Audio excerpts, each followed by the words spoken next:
itong salitang disinformation, is what many now call fake news. What's wrong with using fake news when it's easier to say than disinformation? Or is there a difference now between the two? Well, in an election context particularly, hindi lang siya news, di ba? Kasi news, balita.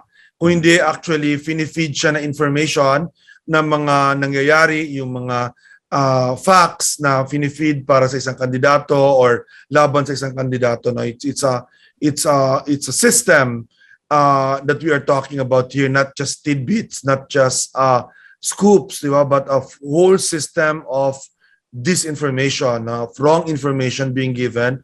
So because of that, people can decide wrongly kung sinong iboboto nila kasi it's not, di ba? It's disinformation. It's not the truth that they are hearing, and it's a whole system that's coming at them. I mean, so yun ang dahilan kung bakit we are mad about disinformation. We're want to deal with this. We want to confront this.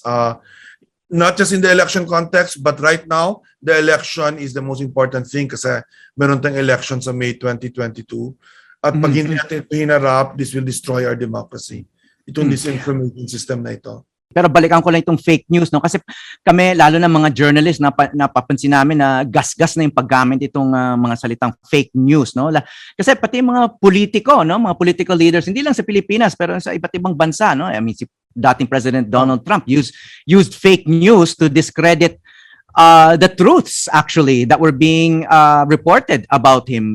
Dinidismiss niya yung mga critical coverage as fake news. But gumaya na rin yung ibang politiko rito sa Pilipinas, no? So medyo na co-op na ng ibang politiko itong mga salitang fake news. Kaya itong disinformation, it sounds more technical, but maybe it's more appropriate now kasi doon sa original meaning ng fake news, no?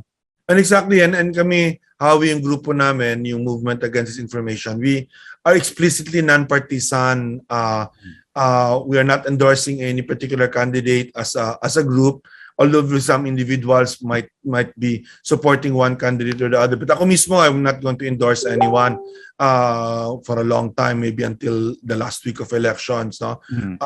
Using other hats, but not as Movement Against Disinformation, precisely so that we can confront disinformation that's coming from all sources. I mean, right now sa Pilipinas, the disinformation comes from specific campaigns, sadly from the government itself, no. But we will call that. But it's also possible that as the campaign goes on, it can come from other campaigns also. So gusto namin may ability to call that out kasi insidious siya eh.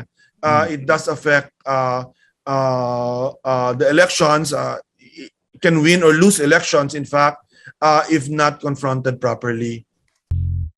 Hi, I'm Howie Severino. Check out the Howie Severino Podcast, an original for GMA News and Public Affairs. New episodes will stream every Thursday. Listen for free on Spotify, Apple Podcasts, Google Podcasts, and other platforms.